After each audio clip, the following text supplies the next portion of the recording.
Hi, I'm Roman Spond, owner and founder of Inner Strength Studios in Watertown and West Roxbury. I've developed these real powerful talks as a gift to you. How many times after one of our classes have you felt centered, grounded, really great, just to have it all go to pieces the next day when we enter back into those patterns of life, of stress, of work? These real powerful talks are going to be helpful when you can't get to class.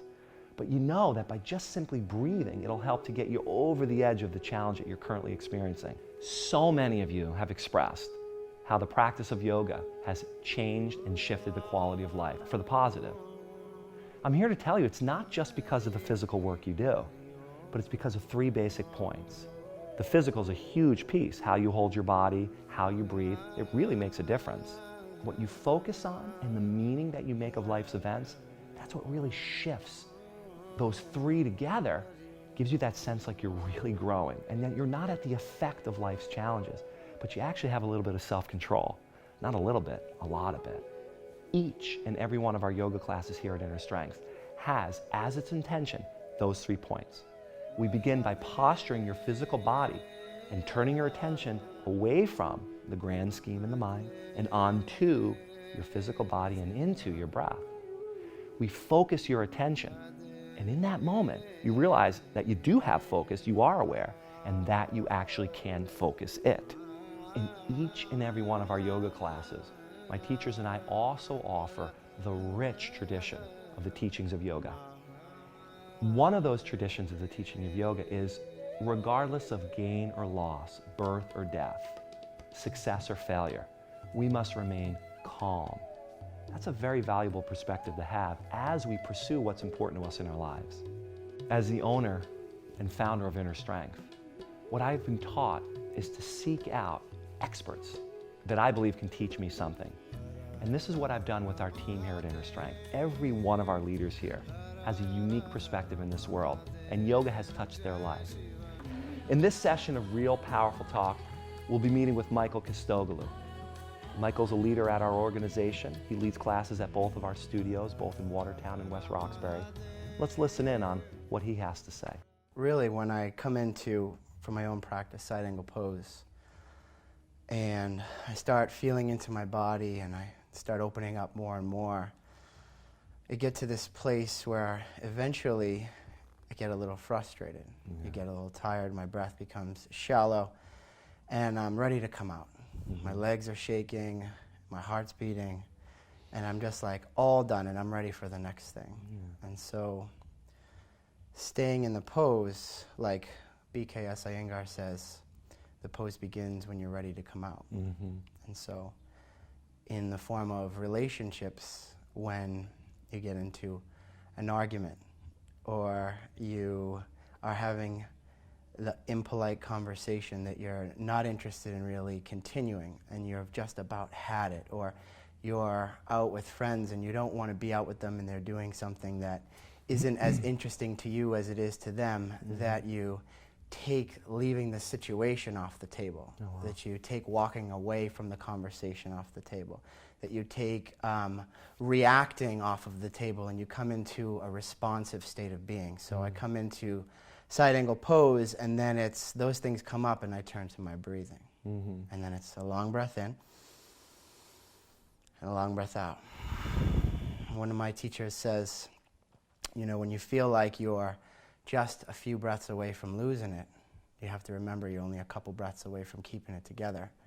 So that resonates with me when you say that. You land in the pose, and then it's like, as much as you want to come out of it, the more you stay in it, the more that the magic is happening. It's like, that's where the mystical experience occurs, where you actually can't describe to somebody what you do in yoga. It's an experience that is felt right to the core of your being.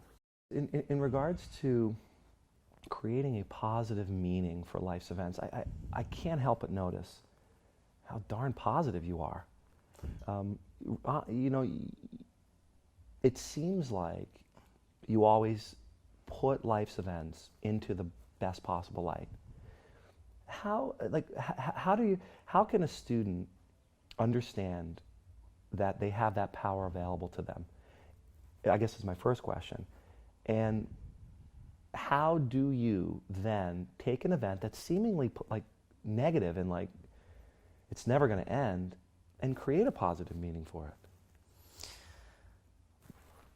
That's a really big challenge. Yeah. And I can't say that I always do it, but I appreciate work your with honesty. making it my best practice. We practice the hot yoga because it makes the conditions less than perfect, because life conditions are less than perfect. Mm-hmm.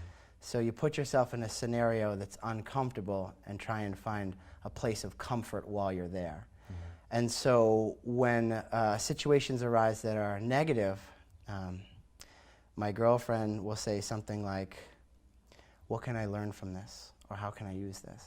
And that's really stuck with me. Mm-hmm.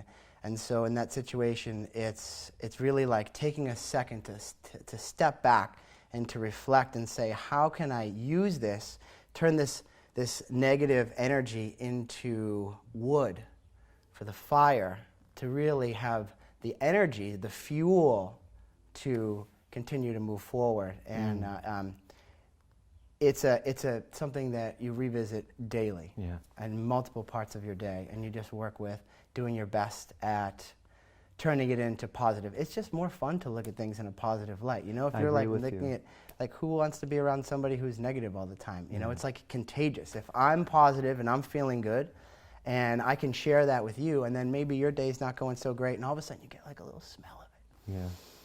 And then your smile comes, and you're like, you know what? I'm going to work through this. I'm going to manage it and move forward. How could you be compassionate with yourself on the yoga mat? And how does being compassionate with yourself help us to be compassionate with others?